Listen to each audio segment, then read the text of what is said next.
Oke, salam dan salam sejahtera, dan ulasan saya adalah berkenaan dengan kenyataan yang dikeluarkan oleh Presiden PAS melalui tulisannya di minda Presiden PAS di Facebook milik beliau.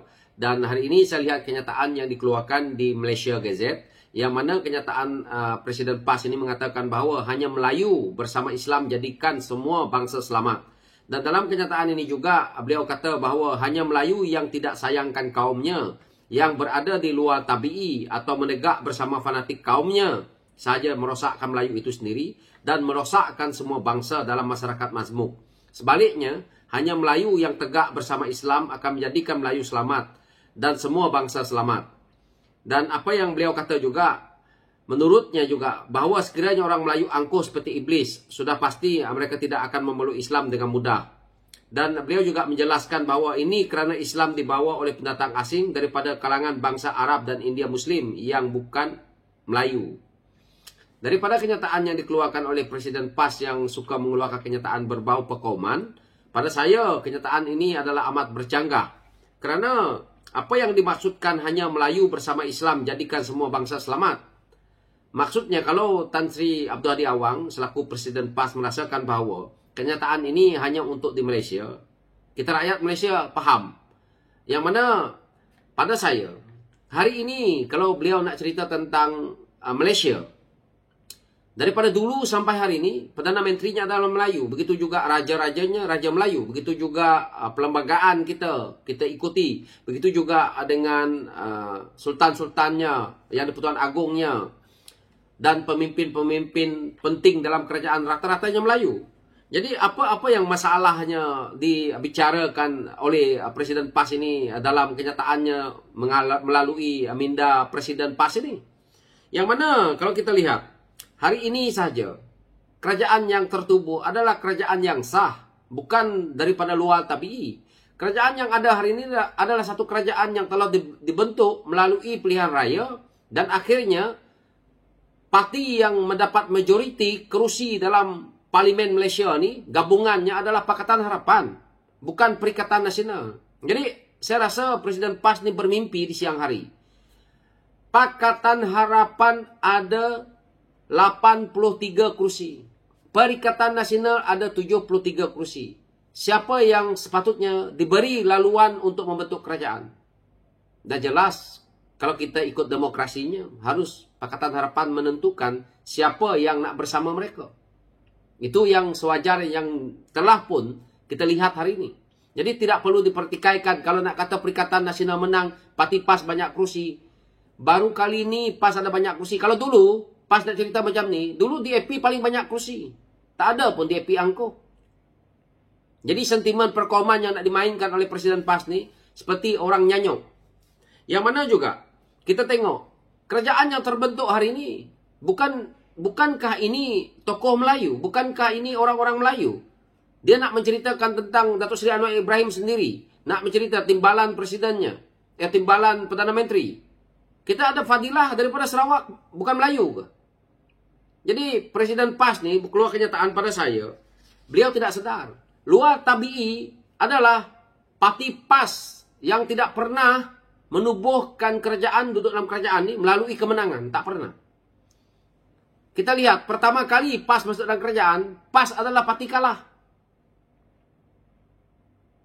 Dalam negara ni, parti politik mengikut laluan, mengikut acuan menjadi kerajaan, jalan yang sah. Hanya satu parti, iaitu parti PAS.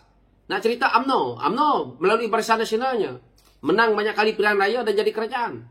Nak cerita Amanah melalui Pakatan Harapan, walaupun baru, mereka dah berjaya menjadi kerajaan, ikut depan. Parti-parti lain semuanya. Tak kira lah, bersatu sendiri itu pun mengikut jalan yang sah awalnya. Tetapi, parti yang bernama PAS tidak pernah menang dalam pilihan raya. Bergabung dengan Perikatan Nasional kali ini. Kerana apa? Perkara mudah yang kita boleh lihat. Kemewahan yang ada di Perikatan Nasional itu, hasil daripada apa yang kita tahu, yang mana telah pun masuk kes mahkamah hari ini, melibatkan rasuah penyelewengan salah guna kuasa. Sebab itu PAS nak bersama dengan Perikatan Nasional kerana duit banyak. Lepas ini kita boleh percaya PAS sedang cuba untuk memperak-perandakan Barisan Nasional ataupun UMNO itu Tujuannya untuk mereka nak bergabung lagi semula. Sebab PAS ni dah gila. Gila dengan kekuasaan. Yang mana percaturan politiknya tidak pernah betul. Yang penting pada mereka dapat duit dulu. Ini hakikat yang kita rakyat boleh lihat. Sebab itu mereka menolak nak bersama dengan Barisan Nasional ataupun menolak bersama dengan UMNO. Mereka tolak muafakat nasionalnya dulu. Hari ini sebahagian daripada pemimpin-pemimpin UMNO yang terkeluar, sebahagian daripada kepimpinan-kepimpinan PAS, sebahagian dari mereka-mereka yang jadi katak, sibuk nak menceritakan muafakat nasional. Jadi hari ini apa sentimen yang cuba dimainkan oleh Presiden PAS hanyalah untuk mengaut keuntungan politiknya semata-mata dengan bermain dengan isu perkauman. Sentimen perkauman yang mana yang kita tengok hari ini apabila beliau menceritakan Melayu bersama Islam jadikan semua bangsa selamat. Bukan begitu matlamat yang sebenarnya. Yang mana jadi pemimpin hari ini, kalau mereka Melayu seperti Tan Sri Midi Yassin, seperti Presiden PAS, bagaimana rakyat yang lain, bangsa yang lain nak rasa selamat?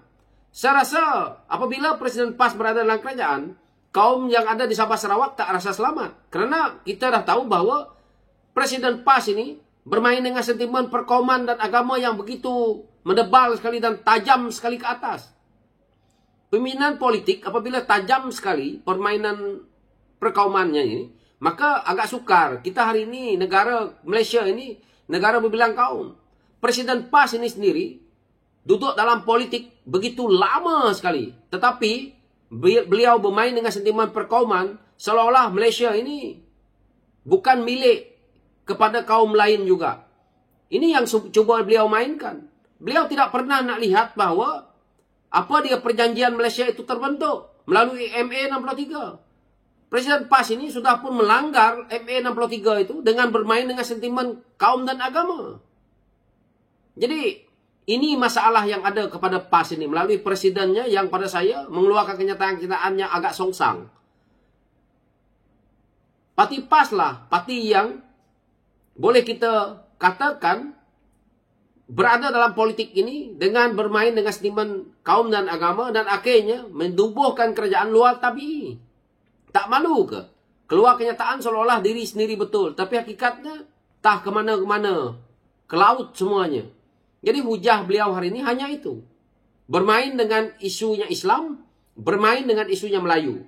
Tujuannya hanya untuk kepentingan politik pribadi. Saya yakin suatu saat nanti, kalau panjang umur lah, kalau selalu macam ni, disumbat saja ke dalam. Saya ada sedikit cerita lah di hujungnya ini. Bagaimana kejayaan Tun dulu. Boleh kerajaan hari ini gunakan supaya kestabilan politik itu menjadi baik. Ataupun guna cara yang mana Singapura pakai, iaitu PAP bagaimana mengekalkan kuasa. Supaya biar PAS ni rasa. Mana yang bermain dengan sentimen-sentimen kaum dan agama ni, sumbat. Seperti mana Tun buat dulu. Jangan melarat-larat, baru kita nak ambil tindakan. Baru nak tumbuh jantas, baru nak tumbuh jantas. Jadi perkara ini boleh mengukuhkan kestabilan politik. Yang kedua, dalam waktu yang sama, kita jantas mereka yang mengeluarkan kenyataan-kenyataan yang pelik-pelik ni. Setelah itu, kerajaan harus memajukan negara ini dengan segera, membuat apa yang patut, supaya rakyat percaya dan rakyat yakin ekonomi itu melonjak dengan lebih baik seperti mana negara Singapura. Ini yang dihapuskan oleh pimpinan daripada politik Singapura ini, iaitu PAP. Jadi hari ini PAP boleh memerintah begitu lama, boleh menjalankan ekonomi dengan baik. Ini juga cara yang diamalkan oleh Tun. Jadi kenapa hari ini gunakan saja. Daripada kita tu memberi ruang kepada mereka ini konon-kononnya kebebasan. Kebebasan bersuara tetapi mereka gunakan untuk mengambil kesempatan dengan bermain dengan sentimen kaum dan agama. Saya rasa kalau Presiden PAS ini berada di Indonesia sekalipun dah lama kena tangkap. Dengan sentimen-sentimen perkauman yang dimainkan ini. Jadi beliau tidak melihat kepada sisi orang yang ada di Sabah dan Sarawak. So itu pencerahan saya tak nak panjang-panjang.